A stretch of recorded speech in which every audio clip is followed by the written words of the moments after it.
इस वीडियो में जानेंगे कि कैसे हम 4000 5000 स्टॉक में से कुछ अच्छे स्टॉक्स को आइडेंटिफाई कर सकते हैं।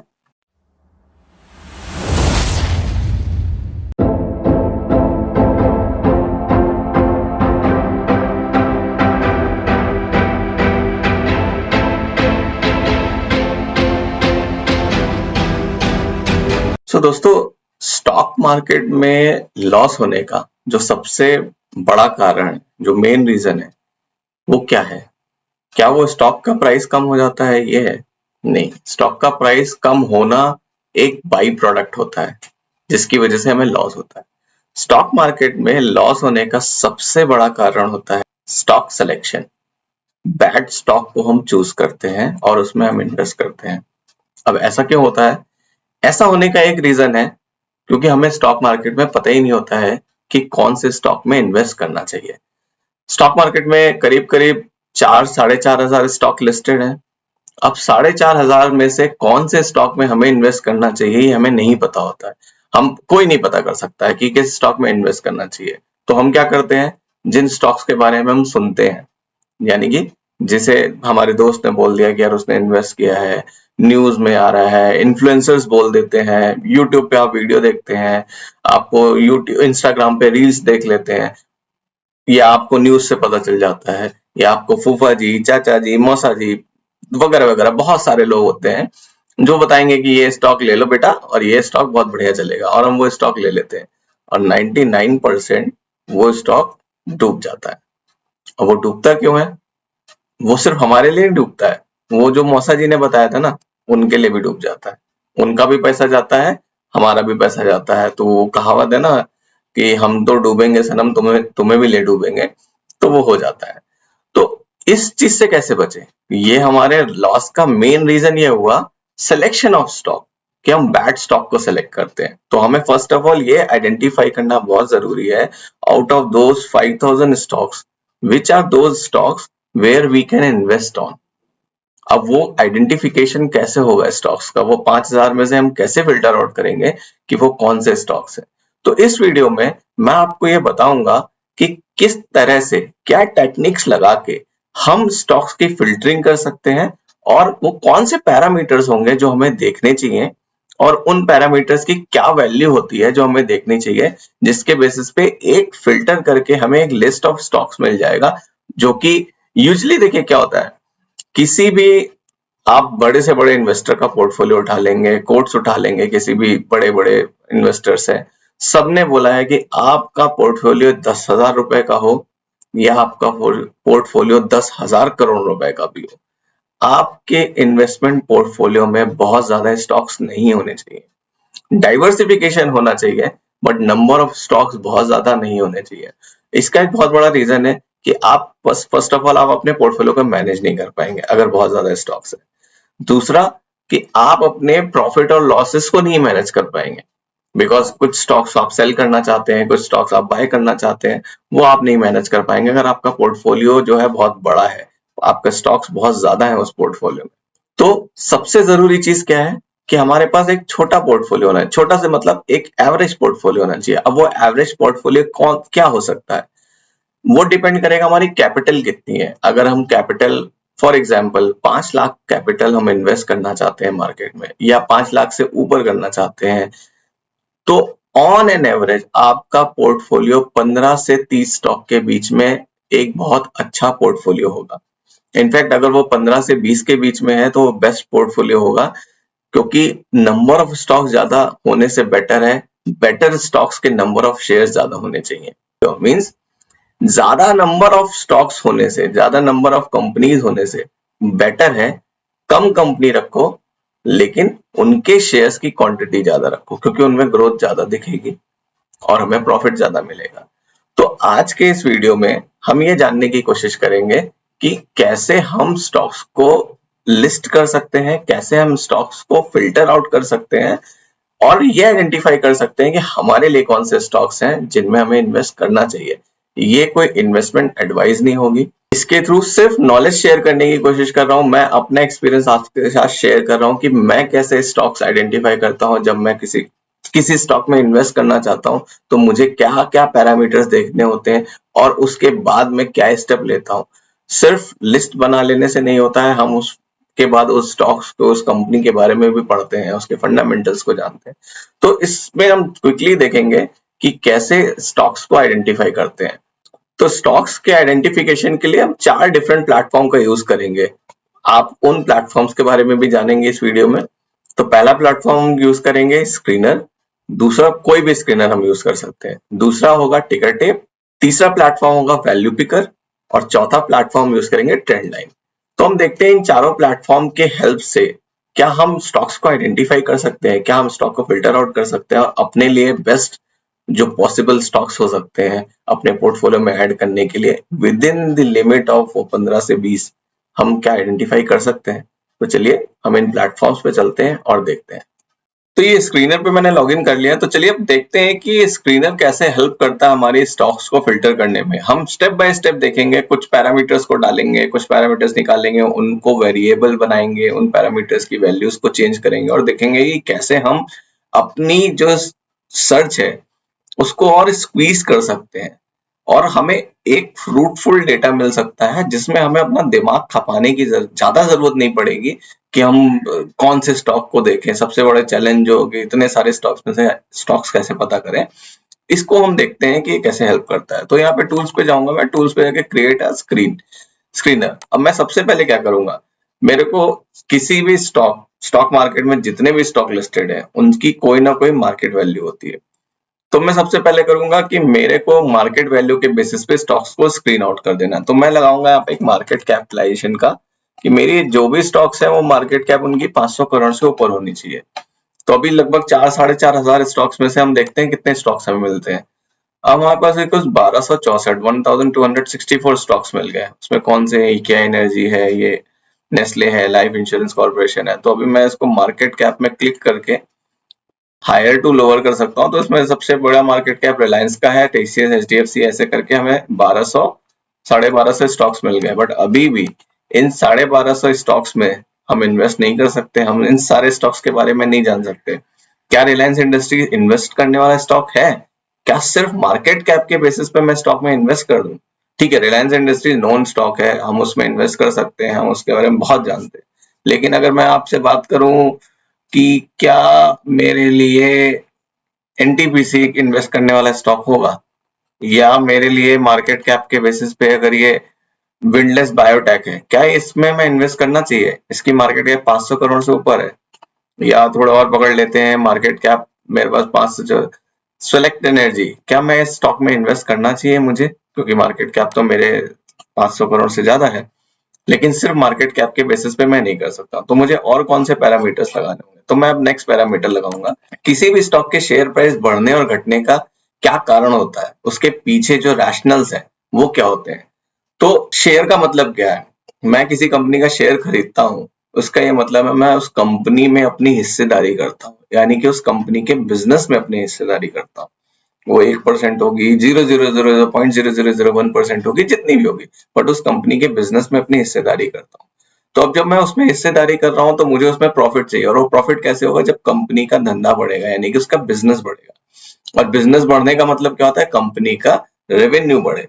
रेवेन्यू बढ़ने का मतलब होता है कंपनी की सेल्स बढ़े। तो नेक्स्ट पॉइंट जिसके बेसिस पे मैं फिल्टर आउट करूंगा कि इसके सेल्स कैसे, तो एक स्टैंडर्ड बना लेते हैं कि जो मेरी सेल्स है वो ग्रेटर देन मेरी जो सेल्स होनी चाहिए, सेल्स ग्रोथ, मेरा सेल्स ग्रेटर देन मेरे सेल्स ग्रोथ जो है 3 इयर्स होना चाहिए।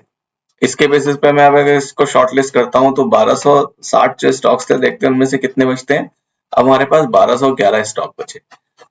वो क्या है? मार्केट कैप 500 करोड़ से ज्यादा होना चाहिए और मेरी जो सेल्स है वो 3 साल के जो सेल्स ग्रोथ है उससे ज्यादा है। उसमें कौन कौन से स्टॉक्स आते हैं क्विकली अगर हम देखते हैं, मार्केट कैप के बेसिस पे कर लेते हैं। अगेन हमारे पास सारे स्टैंडर्ड जो भी हमारे स्टॉक्स हैं, हायर स्टॉक्स हैं, यानी कि जो मार्केट लीडर्स हैं, वो सारे स्टॉक्स इसमें आ रहे हैं। बट अभी भी सिर्फ इसके बेसिस पे मैं 12 से स्टॉक्स में तो इन्वेस्ट नहीं कर सकता। तो अब हम यहाँ पे कुछ और पैरामीटर्स लगाएंगे। सेल्स के साथ साथ किसी स्टॉक्स, सेल्स के साथ साथ किसी भी कंपनी के लिए उसके बाद इंपॉर्टेंट चीज क्या होती है कि ठीक है, मैंने कुछ 50,000 का प्रोडक्ट तो बेच दिया, बट मेरे जेब में, मेरे हाथ में पैसा नहीं आया, मैंने बेच तो सब कुछ दिया, तो यानी कि मेरे हाथ में प्रॉफिट क्या है। तो नेक्स्ट होता है मेरा प्रॉफिट। और प्रॉफिट, बहुत तरह का प्रॉफिट कंपनीज में देखते हैं, कंपनीज की बैलेंस शीट देखेंगे तो उसके लिए एक स्टैंडर्ड हम प्रॉफिट निकालते हैं, प्रॉफिट ग्रोथ या ऑपरेटिंग प्रॉफिट मार्जिन हम पकड़ लेते हैं कि जो उसका ऑपरेटिंग प्रॉफिट है वो ग्रेटर देन है मेरा ऑपरेटिंग प्रॉफिट लास्ट ईयर से। अभी कोई कंपनी पिछले साल जो इतना भी प्रॉफिट था उससे ज्यादा इस साल का प्रॉफिट है, यानी वो कंपनी परफॉर्म कर रही है। अब अगर जो 2021 में जिस जो भी कंपनी ने ग्रोथ किया और उससे ज्यादा उसने अभी ग्रोथ किया यानी प्रॉफिट किया, तो यानी कि उसके पास एक अच्छा प्रॉफिट आ रहा है, वो कंपनी अच्छी परफॉर्मर है, तो वो अच्छा काम कर रही है। तो हम देखते हैं कि इसके बाद कौन से आते हैं, 1211 स्टॉक्स आते हैं। मैंने इसको एक और क्वेरी रन करी, अभी मेरे पास टोटल 25 स्टॉक्स आ गए। ये तो बहुत बढ़िया हो गया, तो एकदम से 25 स्टॉक्स निकल के आ गए। अब इसको मार्केट कैप के बेसिस पे अगर करेंगे, हायर टू लोअर करेंगे, तो ये मेरे पास सीमेंस आ गया, ABB, Varun Beverages, Schaeffler India, Crisil है, सनोफी है, ये बहुत सारे स्टॉक्स आ गए। बट इसमें उठा के अगर देखेंगे तो आप बोलोगे कि यार इसमें तो सारे बड़े स्टॉक्स चले गए, कोई स्टॉक्स दिख नहीं रहा मुझे। रिलायंस नहीं है, Infosys, TCS, HDFC bank, SBI, Britannia, HUL, कोई स्टॉक दिख नहीं रहा है। तो देखिए, अगर आप उठा के देखेंगे तो इस साल इन सबका ऑपरेटिंग प्रॉफिट पिछले साल से कम रहा है। तो यानी कि फिर अगर मैं सिर्फ इस क्वेरी के बेसिस पे इसको शॉर्टलिस्ट कर लूं और इन स्टॉक्स में इन्वेस्ट करूं, तो मैं बहुत सारे अच्छे स्टॉक्स को मिस कर रहा हूं। तो इस क्वेरी को मैं हटा दूंगा, मुझे ये क्वेरी नहीं चाहिए। मैं क्वेरी क्या डालूंगा, मैं एक क्वेरी डालता हूं कि मेरा जो ईपीएस है, अर्निंग पर शेयर, वो ग्रेटर देन मेरा होना चाहिए, चलिए 15, मैंने डाल दिया। ईपीएस जो है 15 से ज्यादा होना चाहिए। अब देखते हैं हमारे पास, पहले हम देखते हैं इसको कि वो फिर से, सॉरी, ये फिर से मेरे पास 1211 स्टॉक आ गए। अब हम देखेंगे कि इसमें मैं कैसे ईपीएस के बेसिस पे आइडेंटिफाई करता हूँ। अर्निंग पर शेयर मेरा 15 से ज्यादा है, तो अभी 631 स्टॉक्स आ गए मेरे पास। अब मार्केट कैप के बेसिस पे फिर से कर सकते हैं, मेरे पास सारे स्टॉक्स आ रहे हैं अभी भी, ठीक है, अच्छे स्टॉक्स हैं मेरे पास।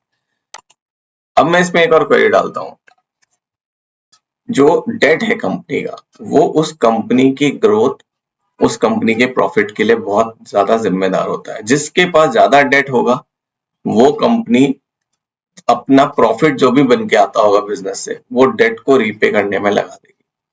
तो lesser the debt, higher the profit, ये सिंपल सा एक फंडा है। बहुत बहुत सिंपल तरीके से समझे तो जिसका डेट कम है उसके पास प्रॉफिट ज्यादा है, बिकॉज वो अपने पैसे को किसी उधार को चुकाने में ना देके अपनी कंपनी के ग्रोथ में लगा सकता है, अपनी नई यूनिट खोल सकता है, अपने प्रोडक्शन को बढ़ा सकता है, जो भी तरह से वो अपने बिजनेस को बढ़ा सकता है वो करेगा। तो इसलिए जो हम लगाएंगे डेट टू इक्विटी, या डेट टू इक्विटी रेशियो जो है मेरा, वो मेरे को चाहिए है लेस देन 2 रख लेते हैं, less than 2।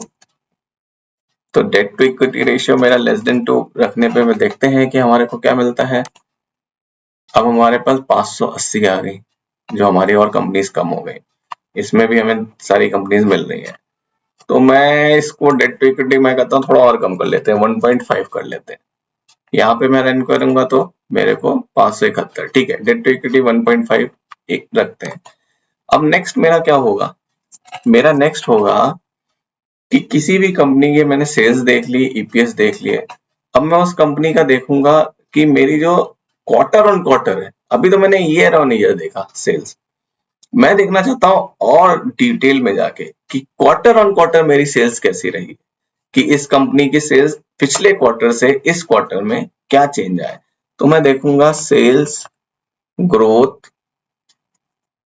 Year on year, quarterly sales growth जो है वो मेरी ग्रेटर देन 12% होनी चाहिए।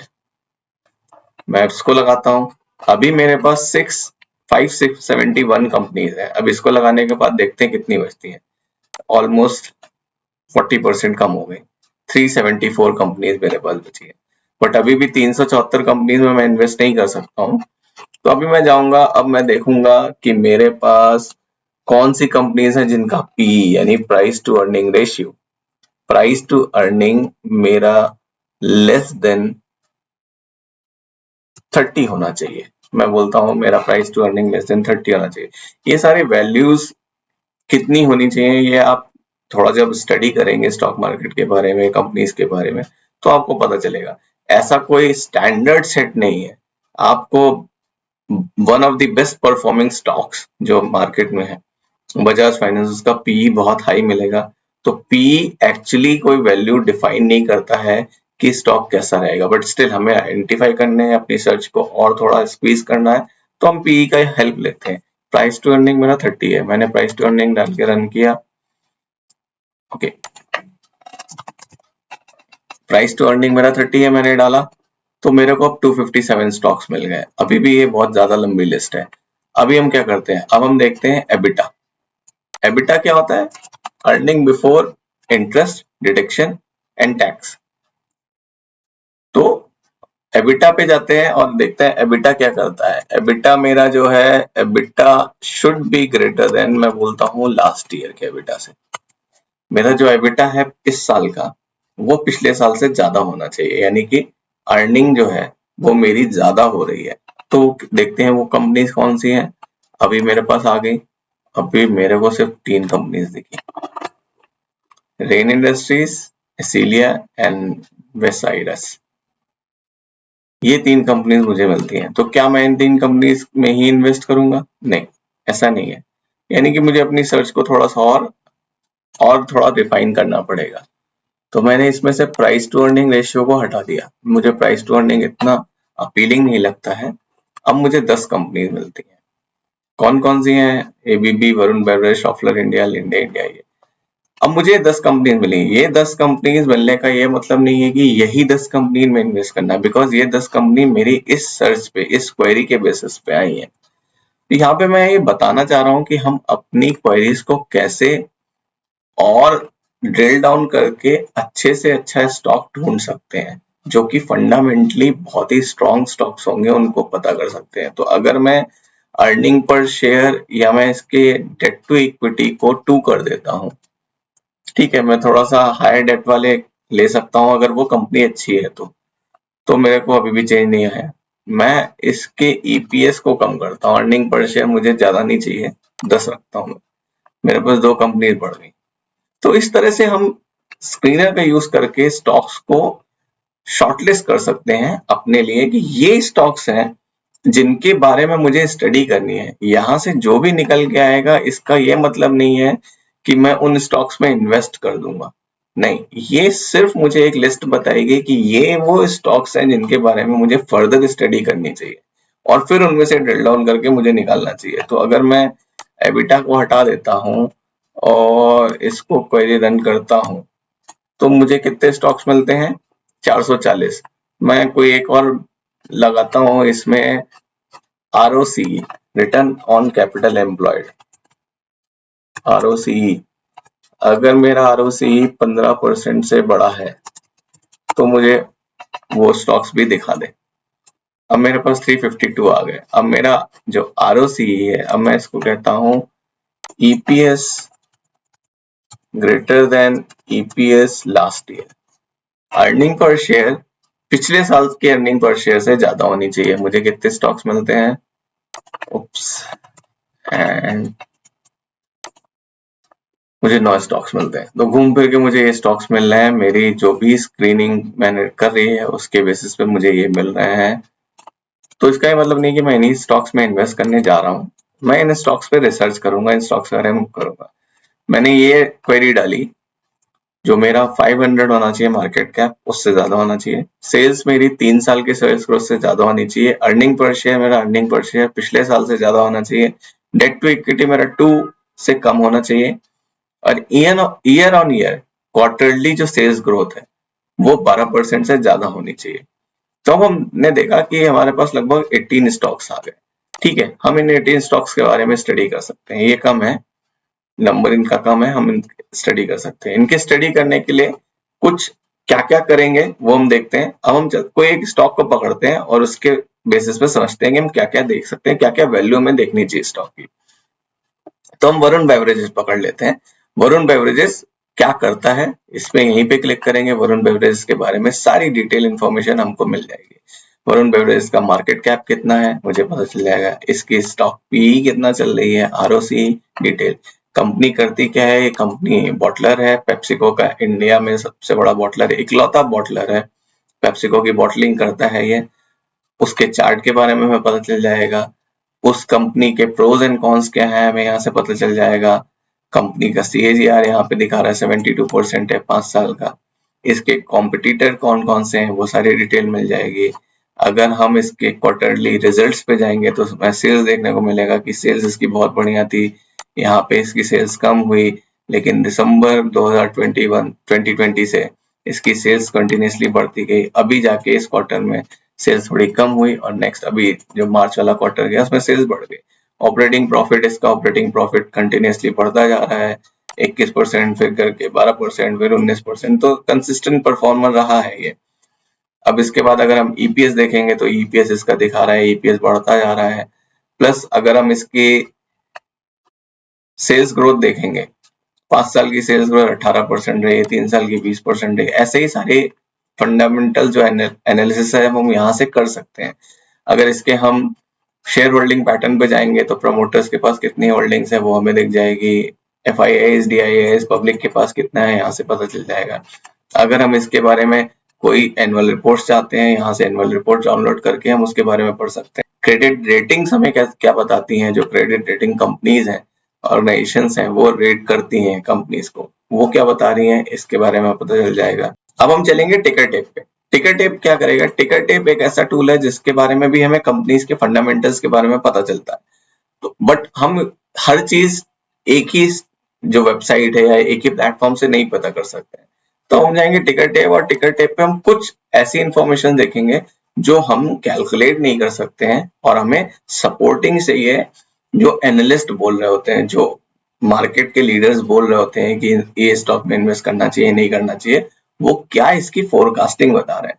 तो जैसे कि मैं वरुण बेवरेजेस के बारे में बात करूं तो मैं वरुण बेवरेजेस में जाता हूं, तो यहाँ पे मुझे वरुण बेवरेजेस की वैल्यू दिखती है। अब ये बताता है इंट्रिंसिक वैल्यू, इंट्रिंसिक वैल्यू मतलब इसकी जो भी वैल्यू है, एक्चुअल वैल्यू है, उससे अभी करंट प्राइस ज्यादा है, तो ये थोड़ा इसके वैल्यूएशन हाई है, यहाँ से हमें ये पता चलेगा। क्या इसका डिविडेंड क्या है, डिविडेंड कैसा देता है, स्टॉक का डिविडेंड बहुत अच्छा नहीं है, क्या ये एंट्री पॉइंट है, ये सारे एनालिस्ट बोल रहे हैं, ये कोई मैं नहीं बोल रहा हूँ। तो एंट्री पॉइंट बोलते हैं गुड टाइम टू कंसीडर है, stock is not overbought zone, ये ओवरबॉट में नहीं है। स्टॉक कहाँ आता है, स्टॉक का सेक्टर क्या है, सॉफ्ट ड्रिंक कंज्यूमर स्टेपल्स में आता है, लार्ज कैप स्टॉक है, रिस्क इसका जो है 2.2 है एज निफ्टी के परसेंट, निफ्टी के कंपैरिजन में। यहाँ से हमें यहाँ से भी इसके सारे डिटेल मिलेंगे। हम इसकी फोरकास्टिंग देखेंगे, जो एनालिस्ट इसकी फोरकास्ट कर रहे हैं, तो इसको 14 एनालिस्ट ट्रैक कर रहे हैं, जिनमें 93 एनालिस्ट इसको बाय करने की सलाह दे रहे हैं, कहते हैं कि वो आप इसे बाय कर सकते हैं। और इनकी फोरकास्टिंग क्या है, करंट प्राइस 1100 रुपए है, एक साल का यानी जून 2023 की फोरकास्टिंग ये बता रहे हैं 24% अप, 1365 रुपए। इसका लोअर साइड बता रहे हैं 906 रुपए, 17 से 18% डाउन साइड। तो इससे हमें स्टॉक के क्या फोरकास्टिंग हो सकती है, उसके बेसिस पे एनालिस्ट क्या बोल रहे हैं ये हमें पता चलता है, ये हम यहाँ से देख सकते हैं। यहाँ से हम इसके फाइनेंशियल भी जान सकते हैं, बट उसके लिए मैं स्क्रीनर्स को ज्यादा प्रेफर करता हूँ।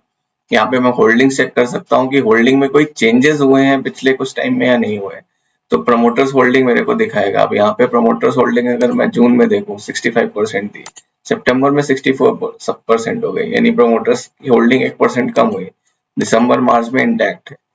यहाँ पे मेरी म्यूचुअल फंड की 5.5% थी, म्यूचुअल फंड की 5.8% हो गई, FIIs की परसेंटेज बढ़ गई, तो इसके थ्रू मुझे प्रमोटर्स होल्डिंग पता चल जाएगी। अब मैं चलूंगा वैल्यू पिकर पे। वैल्यू पिकर एक वेबसाइट है जिसपे आप जाके स्टॉक के बारे में पता कर सकते हैं। तो मैं अगर वरुण बेवरेजेस के बारे में पता करूं, वरुण बेवरेजेस, तो इसमें मेरे को वरुण बेवरेजेस की डिटेल इंफॉर्मेशन पता चलेगी।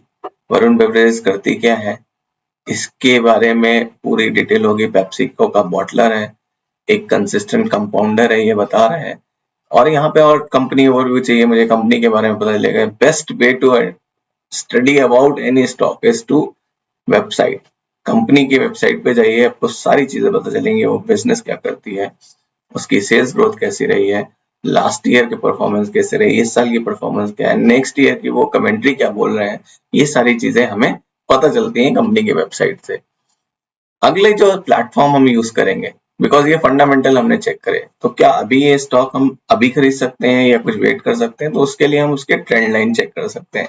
यानी कि trendline.com पे आएंगे, यहाँ पे आके हम देख सकते हैं कि स्टॉक के बारे में और एनालिस्ट टेक्निकली इसके बारे में क्या बोलते हैं। तो अगर मैं वरुण बेवरेजेस की बात करूं, तो वरुण बेवरेजेस को एक्सपेंसिव स्टार बोलते हैं। एक्सपेंसिव स्टार मतलब ये स्टॉक खरीदा जा सकता है लेकिन अभी थोड़ा एक्सपेंसिव है, जैसा कि टिकर टेप ने भी बताया कि हायर वैल्यूएशन पे है। तो इसके बाद इसका वैल्यूएशन स्कोर कितना है, आउट ऑफ 100 इसका वैल्यूएशन स्कोर दिखा रहा है। निफ्टी के कंपैरिजन में इसका रिटर्न कितना रहा है ये दिखा रहेगा। ऑपरेटिंग रेवेन्यू इसका कितना है, यहाँ पे भी नेट प्रॉफिट मुझे यहाँ पे भी पता चल रहा है। अब इसके बेसिस पे मैं अगर देखूं और एक्सपेंसिव स्टार्स क्या क्या बताता है, कि मेरे पास एक्सपेंसिव स्टार का मतलब क्या है। Expensive stars are the stock with high durability and momentum score and expensive valuation, यानी कि इनकी ड्यूरेबिलिटी हाई है और इनका मोमेंटम हाई है, यानी कि ये स्टॉक परफॉर्म अच्छा कर रहे हैं, हाई ग्रोथ स्टॉक्स हैं, बट अभी थोड़ा ओवर वैल्यूड है। तो these stocks are considered high performance that are however expensive at their current price. ये अपने करंट प्राइस से हायर वैल्यू पे चल रहे हैं, but still they can be consider as a good performer and we can add them in my portfolio. तो इस तरह से हम स्टॉक्स को आइडेंटिफाई कर सकते हैं। स्क्रीनर बेस्ट वे है आपको स्टॉक्स को किस तरह से आइडेंटिफाई करना है, स्क्रीन आउट करना है। फॉर एग्जांपल अगर मुझे चाहिए कि नहीं 500 करोड़ नहीं, मेरे को चाहिए है जो मार्केट कैप 5000 करोड़ से ऊपर के होंगे और सारे पैरामीटर्स मैं सेम रखता हूँ, तो मेरे को वहां पे दिख जाएगा 8 स्टॉक मिलते हैं मुझे भी यहाँ पे। मैं कहता हूँ नहीं, अभी मेरे को 5000 करोड़ से ऊपर नहीं, मुझे 10,000 करोड़ के ऊपर की मार्केट कैप चाहिए है। उसमें मुझे कितने स्टॉक दिखते हैं जो 10,000 करोड़ से ऊपर के हैं, मुझे 334 स्टॉक्स दिखते हैं। अब इन स्टॉक्स के बेसिस पे मैं कैसे शॉर्टलिस्ट कर सकता हूँ, मैं यहाँ पे जाऊंगा वापस, यहाँ पे एक फंक्शन डालता हूँ, मुझे सिंपल चाहिए कंपनी का जो ईपीएस है वो ग्रेटर देन होना चाहिए कंपनी के ईपीएस लास्ट ईयर से। मुझे सिर्फ 6 स्टॉक्स मिलते हैं और घूम फिर के अभी वही स्टॉक्स आ रहे हैं, एबीपी, वरुण बेवरेजेस, सॉफ्टवेयर। यानी कि ये वो स्टॉक्स हैं जिनमें हम एक अच्छा पोटेंशियल देख रहे हैं, जो कि आगे चल के अच्छी ग्रोथ देंगे बिजनेस वाइज, और ऑब्वियसली स्टॉक कंपनी ग्रोथ करेगी तो उसका स्टॉक प्राइस भी ग्रो करेगा, एक अच्छा रिटर्न मिलेगा। तो इस तरह से हम अपने बहुत सारे स्टॉक्स की लिस्टिंग है, उनमें से कुछ स्टॉक्स निकाल के अपने पोर्टफोलियो में ऐड करने के लिए, उनको फर्दर एनालिसिस करने के लिए हम आइडेंटिफाई कर सकते हैं। आप पैरामीटर्स लगाइए, बहुत ही सिंपल क्वेरीज हैं, सिंपल एंड फंक्शन और फंक्शन डाल के स्क्रीनर पे आप कर सकते हैं, अपने आप से इजीली हो जाएगा वो। तो वहां पे जाइए, पहले स्टॉक्स को मार्केट कैपिटलाइजेशन के बेसिस पे निकालिए, आपको जो भी चाहिए, जो आपको लार्ज कैप चाहिए तो 20,000 करोड़ के ऊपर के मार्केट कैप देखिए, और उनमें से लार्ज कैप सारे मिल जाएंगे आपको। लार्ज कैप में क्या है, कौन कौन से हैं, आप एक वीडियो देख सकते हैं, फाइंडिंग अ मल्टीपैकेज स्टॉक, में डिस्क्रिप्शन में लिंक भी डाल दूंगा, और आप यहाँ पे भी आई बटन पे भी क्लिक करके देख सकते हैं कि कैसे हम लार्ज कैप, मिड कैप और स्मॉल कैप स्टॉक्स को आइडेंटिफाई कर सकते हैं। मैंने उसकी भी एक एक्सेल डाली थी, उस वीडियो में जाके आप देखेंगे, उस एक्सेल को डाउनलोड करके आप उस एक्सेल पे भी जाके आप एक स्क्रीनिंग कर सकते हैं स्टॉक्स की। तो ये एक तरीका है अपने को कूल रख के कुछ अच्छे स्टॉक्स आइडेंटिफाई करने का, जिसके बेसिस पे हम स्टॉक मार्केट में इन्वेस्ट कर सकते हैं और अपना एक पोर्टफोलियो बिल्ड कर सकते हैं लॉन्ग रन के लिए। ये कोई शॉर्ट टर्म स्ट्रेटेजीज नहीं है, ये कोई मिड टर्म स्ट्रेटेजीज भी नहीं है, बिकॉज हम जो कैलकुलेशन कर रहे हैं, हम जो स्ट्रेटेजीज देख रहे हैं वो 3 साल, 5 साल, 10 साल के सेल्स ग्रोथ और प्रॉफिट की बात कर रहे हैं। तो ये हम साल भर के लिए स्टॉक्स की बात नहीं कर रहे हैं। कम से कम अगर 5 साल 10 साल हम स्टॉक को रखना चाहते हैं तो कौन से स्टॉक्स हैं जिनको हम होल्ड कर सकते हैं।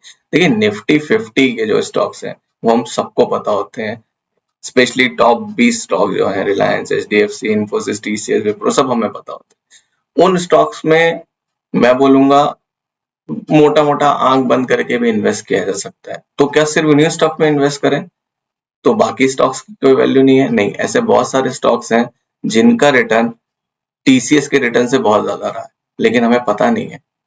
तो हमें पता करना जरूरी है। अगर मेरा 100 रुपए 500 हो सकता है और अगर मेरा 100 रुपए 1000 हो सकता है, तो क्या मैं सिर्फ 500 के लिए 100 रुपए को लगाऊं? एटलीस्ट मैं उसके बारे में स्टडी तो करूंगा कि 100 का 1000 कैसे बना सकते हैं। मैं इन्वेस्ट कहाँ करूंगा ये फाइनल मेरा डिसीजन होगा, बट एटलीस्ट मेरे को सारे ऑप्शंस पता होने चाहिए, मुझे वो स्ट्रेटेजीज पता होनी चाहिए जिनके बेसिस पे मैं 100 को 500 और 100 को 1000 कर सकता हूँ, या मैं 100 को 10 रुपए भी कर सकता हूँ। तो एटलीस्ट पहला होगा कि 100 को 10 रुपए होने से बचाना है। तो ये तरीके से हम पता कर सकते हैं। मार्केट कैप के बेसिस पे आप फिल्टर करिए, ईपीएस के बेसिस पे करिए, रिटर्न, प्रॉफिट, सेल्स, पी, जो भी लगाना है आप वो फिल्टर लगाइए, स्क्रीनर पर डालिए और करिए। स्क्रीनर, टिकर टेप, वैल्यू पिकर और ट्रेंड लाइन, इन चारों का लिंक मैं डिस्क्रिप्शन में डाल दूंगा। उस पे जाके आप आराम से इन सारे वेबसाइट्स को चेक कर सकते हैं। और अगर आपका अपना डीमैट अकाउंट नहीं है, जो कि सबसे पहली जरूरत होती है स्टॉक मार्केट में इन्वेस्ट करने के लिए, स्टॉक मार्केट में म्यूचुअल फंड में इन्वेस्ट करने के लिए, तो आप अपना डीमैट अकाउंट अपस्टॉक में ओपन कर सकते हैं। लिंक डिस्क्रिप्शन में डाल दिया है, कमेंट में भी पिन कर दूंगा मैं वो लिंक। आप उस लिंक के थ्रू अगर अपना डीमैट अकाउंट ओपन करते हैं तो आपको 0 इन ओपनिंग चार्जेस देने होंगे और आपको ब्रोकरेज भी कम से कम होगी। इनफैक्ट आपको ब्रोकरेज में कैशबैक भी मिलेगा। और अगर आप उस लिंक के थ्रू किसी दूसरे को रेफर करते हैं तो आपको आपके ट्रेड्स में जो भी ब्रोकरेज लगती है उसमें 50% का डिस्काउंट मिलेगा। लिंक डिस्क्रिप्शन में है। अपस्टॉक इंडिया का लीडिंग 0 ब्रोकरेज डिस्काउंट ब्रोकर है। वो उस पे आप जाके अपना डीमैट अकाउंट उसके थ्रू खोल सकते हैं और अपना trading, investment, mutual fund, IPO, इन सब में इन्वेस्ट कर सकते हैं अपस्टॉक के थ्रू। मैं अपने पर्सनल यूज के लिए अपस्टॉक यूज करता हूँ। मैं आपको रिकमेंड करूंगा कि जाइए लिंक पे क्लिक करिए और वो डीमैट अकाउंट ओपन करिए। आई होप आपको आज का वीडियो समझ में आया होगा। इस तरह से स्टॉक्स को शॉर्टलिस्ट कर सकते हैं जो तरीका मैंने करा है। आई होप आपको समझ में आया होगा, पसंद आया होगा। पसंद आया है तो वीडियो को लाइक जरूर करिएगा। आपके लाइक से मुझे मोटिवेशन मिलता है, तो प्लीज इसको लाइक करिए। चैनल पे नए हैं तो सब्सक्राइब करिए और बेल आइकन को प्रेस करिए ताकि आपको नए वीडियो का नोटिफिकेशन मिलता रहे। कमेंट करके बताइए अगर आपको कोई अपने स्टॉक्स की फंडामेंटल एनालिसिस करनी है तो मुझे वीडियो पे कमेंट करिए और बताइए वो कौन से स्टॉक्स हैं जिनके बारे में आप जानना चाहते हैं। तो मिलते हैं नेक्स्ट वीडियो में, तब तक के लिए थैंक यू, जय हिंद।